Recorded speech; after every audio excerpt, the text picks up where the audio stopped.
Poštovani gledalci, nalazimo se ispred Prvog osnovnog suda u Beogradu, gde se u 9 sati održava suđenje između direktora i vlasnika Haj produkcije gospodina Saše Mirkovića i pevačice Svetlane Cece Ražnatović.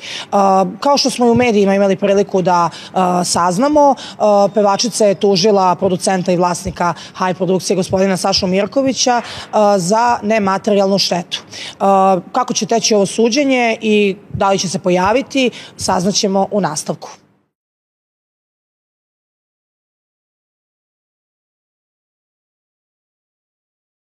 Pre svega, dobar dan. Videli smo da se tužilja Svetlana Ceca Ražnatović nije pojavila.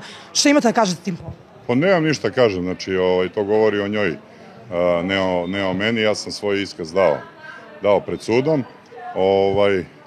i ostao sam pri tvrdnjama.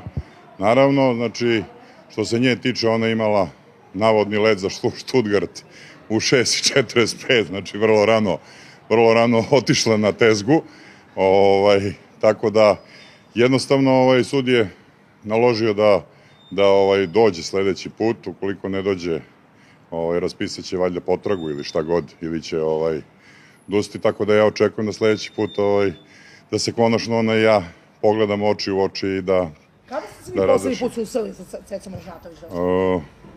Pre mnogo godina. Pre mnogo godina. Mislite da nije sujeverna, pošto je danas petak 13. da se zbog toga možda nije... Moguće, znači, ali uglavnom priložila je avionsku kartu kao dokaz da je u 6:45 morala da leti za Nemačku zbog večerašnjeg nastupa koji je posle 12 sati, tako da...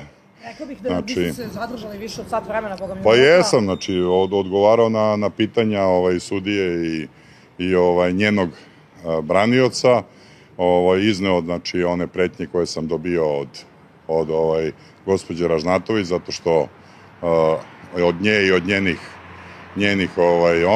gde sam podneo krivičnu prijavu i taj proces je u toku. Zato što nisu obična lica pretila, nego ozbiljne iz kriminalnog milija, više puta osuđivana za nasilje i tako dalje.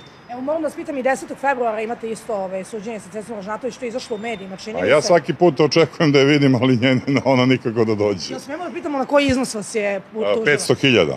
500.000, ja mislim da je toliko fali samo još. Hvala vam puno, direktor, prijatno.